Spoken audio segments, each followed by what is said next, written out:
Bloomberg Audio Studios. Podcasts, radio, news. Welcome to the Bloomberg Daybreak Asia podcast. I'm Doug Krisner. The uncertainty around those ever-changing tariffs from the Trump administration has fueled the debate as to whether a global recession is inevitable. The head of JPMorgan Chase, Jamie Dimon, at this point is not willing to take it off the table. Dimon spoke exclusively to Bloomberg and said there is still a lot of uncertainty, although some of it preceded the Trump administration. We had large deficits, interest rates going up, inflation going up, and some are, tariffs and things. And of course, the geopolitical situation is very tense, very difficult, and hard to resolve. Jamie Dimon there, the CEO of JPMorgan Chase, speaking to Bloomberg from the bank's Global Markets Conference in Paris. In a moment, we'll be taking a look at the EV industry in China and preview next week's earnings from XPeng. We'll be hearing from Linda Liu, China auto reporter for Bloomberg News. But we begin this morning with markets. And in the States, where the latest economic news was on the soft side and very much supportive of Fed rate cuts. Wholesale prices unexpectedly fell last month by the most in 5 years. Growth in retail sales decelerated notably.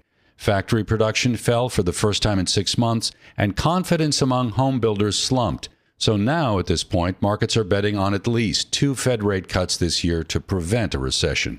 For a closer look, I'm joined now by Michael Green. He is the chief strategist at Simplify Asset Management. Michael is on the line from here in New York City. Good of you to make time to chat with us, Michael. Where are you on the recession call right now? So I lean towards what Jamie is reiterating, which is that we have to consider that the prospect of the economy slowing markedly and continuing to slow, given the disruption of tariffs, given the uncertainty around interest rates, and much more importantly, I would actually argue, given the now acknowledged deterioration in household balance sheets, where we're seeing student loan debt come on very quickly, we're seeing credit card delinquencies and defaults start to rise dramatically. Auto repossessions and delinquencies are also rising. The evidence is very clear that at least the lower 50% of the U.S. consumer is under tremendous amounts of stress that was largely camouflaged by the coverage that was provided when we decided not to collect student loans, for example. Now we're actually going in the opposite direction. We're beginning the process of garnishing wages, et cetera. People cannot escape from this. It's important to remember that the combination of tariffs and the resumption of student loan debt, as well as the increase in reporting around things like buy now, pay later, are effectively forcing austerity onto a sizable fraction of U.S. households. That can feel like caution, but it actually very quickly turns into they can't do what they want to do. And that shows up as reduced corporate earnings. It shows up as reduced economic vitality. Introduce even more uncertainty into that with only a 90-day pause around tariffs. And it really does feel like we are setting up for something that will ultimately be called a recession. So a 90-day pause while the two sides, the U.S. and China, negotiate. There is still a risk that some of the tariffs that are already in place will produce a higher level of inflation. Look at Walmart today saying that it will begin raising some prices. Is there the risk now that we could see a re-acceleration in the level of inflation? Well, I think there's absolutely a risk, but I think we have to keep it in context, right? We've experienced largely goods deflation for the past 2 years. That has meant that the price of eggs has fallen relative to its peaks during the COVID components. Toilet paper has fallen, new car prices have fallen, et cetera. There have really only been 2 or 3 key areas that have sustained or accelerated pricing. Those would be things like insurance, to a certain extent, home prices, and certainly the costs associated with homes, whether that is maintenance, insurance, taxes, et cetera, have all risen dramatically and placed additional stress on U.S. households. But by and large, goods has been a very good story from the inflation front for the past 2 years or so. And now that is coming under pressure at exactly the time that we're starting to see the services component, things like owner's equivalent rent or rent itself, begin to turn negative. And so it's going to be we're going to be skating a very, very fine line. Those things that have helped for the past 2 years are going to become less important. The things that have hurt us over the past 2 years are finally starting to get the catalyst to push them more negative. The net result is it's a toss-up, and I think we'll probably see a little bit of inflation, but certainly nothing that strikes me as anything like what we experienced in 2020 and 2021. Well, let's talk a little bit about how the Fed may navigate this. Today, we heard from Fed Governor Michael Barr, and he was saying the economy, yes, it's on solid ground, But he added that tariff-related supply chain disruptions could lead to lower growth and higher inflation, kind of what we've been talking about a little bit. Where is the Fed right now, in your view, and the degree to which we could see some sort of accommodation between now and the end of the year?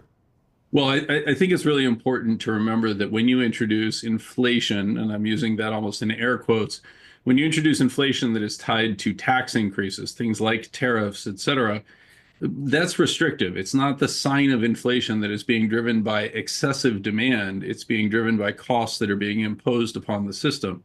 To raise interest rates or to resist cutting interest rates in response to that is beyond any economic policy that I know. The Fed itself explicitly addressed this in its 2018 or its analysis of the 2018 tariffs, saying the right answer is simply to have done nothing, to have allowed it to pass through the system. And I'm hopeful that they will do something like that. I think the Fed, like many of us, though, is at this point so scarred by the transitory inflation, which it was transitory in terms of the rate of price change, but it has been durable in terms of the level of prices. And so we all look at the eggs that we buy and the milk that we buy, and we recognize that we pay more for it now. That has created effectively a scar or a scab that we just can't help but pick at. And the Fed is unfortunately kind of trapped by that. They're very, very frightened that inflation could pick up again, even though forward-looking metrics, inflation swaps, and in particular long-dated inflation swaps, have shown absolutely no sign that the market is trying to price in significant inflation risks. So to go back to the tariff story briefly, we know that the aim, at least articulated by the Trump administration, was to reshore American manufacturing. Do you have a sense of whether this is going to be effective? Is it too soon to know? Given what you're hearing from the administration, and I know now the president is in the Middle East where he is trying to kind of drum up a lot of foreign direct investment into the United States. But do you have a sense of whether or not this tariff policy is going to produce the desired outcome? Well, again, I think you have to be very careful in terms of interpreting what is being used as press versus what is being used as an actual objective. With unemployment in the 4% range, with very few Americans trained or desiring work in a traditional assembly line type framework, we're not going to see manufacturing, at least in its traditional form, come back. What we have provided is significant cover for items that are of national security importance to be reshored, to at least be friendshored in terms of their underlying components. And equally important, I think it would be, you would be remiss if you did not acknowledge that for all the bluster and for all the headlines about how terribly this was going for the United States, in this 90-day cooling off period, China has accepted significantly higher trade barriers on its products into the United States and largely lifted restrictions and trade barriers and tariffs on products from the United States. So it's very hard to score this as anything other than a win for the Trump administration. We may not like the manner in which it transpired, but it does bring home the real heart of the message, which is at the end of the day, when you are talking about trade policy, the customer is always right. The U.S. runs a massive trade surplus in goods with China and largely with the rest of the world. We run a significant trade surplus in services. Those in many situations, things like Google searches or AI searches, et cetera, are somewhat irreplaceable. Tchotchkes from China, we can figure out how to get by without them, right? Most of the stuff that we're buying from China, Americans are forced to economize and have one less potato peeler for a 6-month period. We'll probably figure out how to do it with a knife again. And so, again, I'm not trying to, denigrate the incredible innovation and stuff that China produces, but the simple reality is the customer is always right. And the stage that we are in this trade negotiation suggests that that logic has played through. One of the major developments that occurred during the president's tour of the Mideast, his team working out with agreements for parties in Saudi Arabia to acquire tens of thousands of semiconductors used for artificial intelligence from both NVIDIA and advanced micro devices. Where are we right now in the global race for AI? And has this visit by the president to the Mideast changed the landscape in any way? Well, again, I would just emphasize that it's very early to know, right? We know what we've been told. We know the articulation. the attraction of AI and surveillance hardware is incredibly attractive to many of these governments. So I'm not the least bit surprised that they're very happy to increase their spend in these areas. But the simple reality is that AI is somewhat the real deal. I will tell you from a professional standpoint, I have flipped a massive amount of the time that I would have spent doing Google searches or traditional data analysis using sell-side research. Much of that has now migrated over to ChatGPT or to Grok if I want to seek out inflammatory positions, or to Perplexity with their Claude AI. I am increasingly using those. I would suggest that somewhere around 50 to 60% of my search activity has been now replaced by various forms of AI utilization. And I liken it to having, an almost unlimited number of first-year analysts. Are they really smart? Yes. Can they be trusted to arrive at the right answer and have extraordinarily high-quality work product? No, I have to manage them in that process. But it is an incredible revolution, and I think we're seeing both the combination of fear and recognition that this is a true revolutionary framework that is not significantly different than what we saw with the internet. It's starting to sink in. Michael, we'll leave it there. Great conversation. Thank you so much for joining us. Michael Green, he is the chief strategist at Simplify Asset Management, joining from here in New York City on the Daybreak Asia podcast.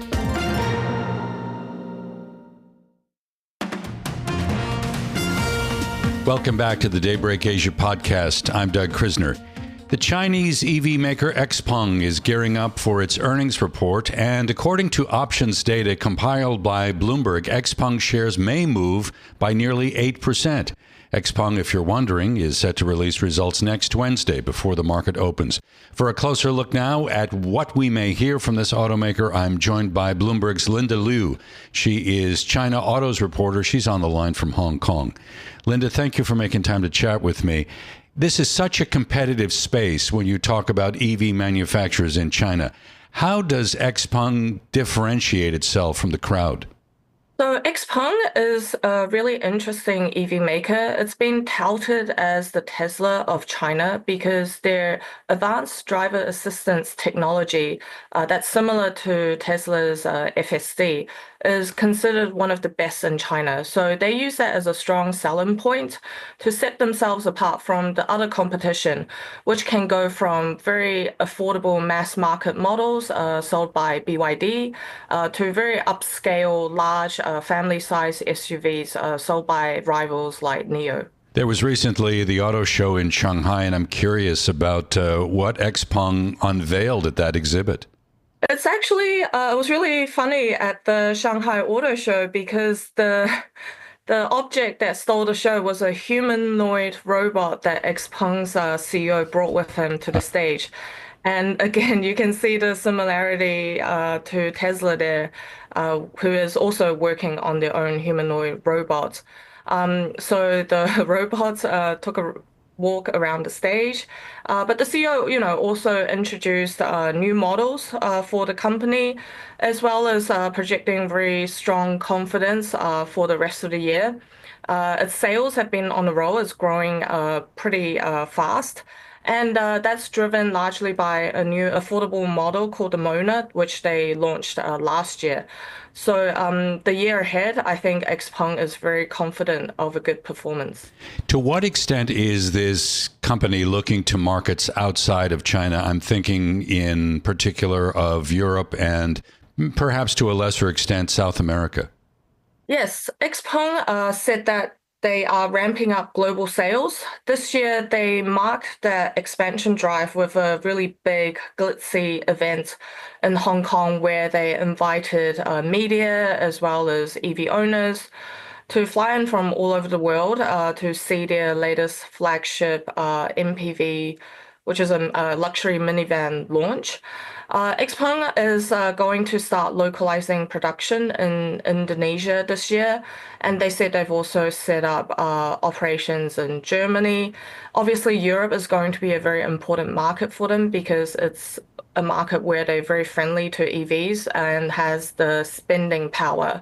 Latin America is definitely another place where XPeng is working to expand into, but they are also going to face intense competition there because other Chinese EV makers like BYD, as well as another automaker called Great Wall Motor, already has factories in Brazil. So XPeng is also going to have to contend with a lot of competition globally. When I think of some of the Chinese EV makers, automakers, generally speaking, I think about the degree to which the smartphone has been integrated into some of the designs. Is that the case very much with XPeng?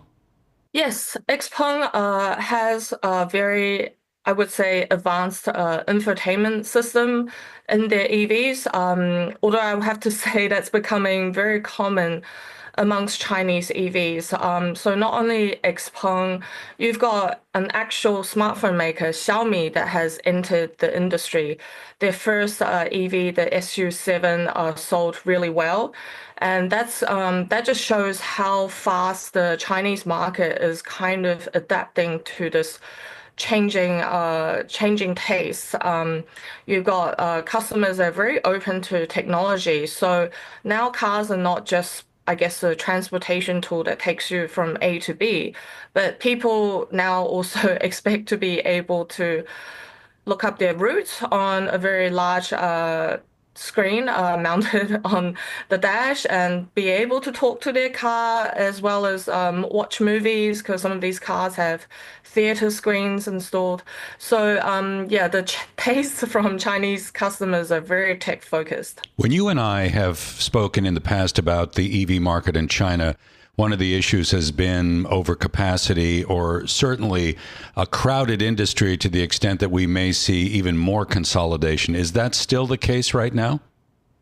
Yes, you're right, Doug. So overcapacity is still quite a big issue for legacy automakers, especially foreign joint ventures. You've got companies like the Japanese automakers, Toyota, Nissan, and Honda, as well as American ones. GM and Ford, they're facing slumping demand in China. They are trying very hard to come up with new models that probably fit more to the taste of Chinese customers. We also saw Toyota announce a new EV factory that's for the Lexus brand in Shanghai. So you see, they are trying to grow EV capacity, but that means they are going to have to slash internal combustion engine capacity, which just is not selling well these days. What do we know about the research and development that XPeng has undertaken, maybe for something like a flying car? Is that a reality? Yes, XPeng is very confident about rolling out their flying car. It's more of like a package. They have kind of a package where you have the flying car part that also lands onto a land vehicle. So for this product, they are expecting mass production within the next couple of years. And they're hoping that with regulatory approval also coming online, they'll be able to sell this to the mass market soon. And so we're watching the space closely as well, because XPeng's not the only company exploring this new type of technology. Other automakers, like another Guangzhou-based automaker called GAC, is also working on their eVTOL slash flying car. Another area of research that XPeng is focusing on is their own chip development. Given how much geopolitics is impacting the auto supply chain, XPeng said they are hoping to launch their own AI chip and start fitting it into their EVs. So hopefully with bringing more of these technology in-house, they can minimize the impact to their supply chain from geopolitics. You mentioned a moment ago that expectations are that we will see pretty strong sales from XPeng. I'm curious about the extent to which the government may be trying to stimulate demand for EVs to an even greater extent. Is that happening? Yes, for the second year, Chinese government has extended a cash for clunkers scheme, where buyers who purchase qualifying EVs or even fuel efficient gasoline cars may qualify for a subsidy of up to 20,000 yuan. That subsidy has been a key driver for maintaining EV sales because a previous subsidy scheme ended in 2023. So I think the government probably will extend programs like this in the future to try to keep up consumption because the economy slowdown is weighing on sentiment in China. So we expect support to continue from the government. Linda, thank you so much for helping us preview the earnings in the week ahead from XPeng. Linda Liu is a Bloomberg China autos reporter joining from Hong Kong here on the Daybreak Asia podcast. Thanks for listening to today's episode of the Bloomberg Daybreak Asia Edition podcast. Each weekday, we look at the stories shaping markets, finance, and geopolitics in the Asia Pacific. You can find us on Apple, Spotify, the Bloomberg Podcast YouTube channel, or anywhere else you listen. Join us again tomorrow for insight on the market moves from Hong Kong to Singapore and Australia. I'm Doug Krisner, and this is Bloomberg.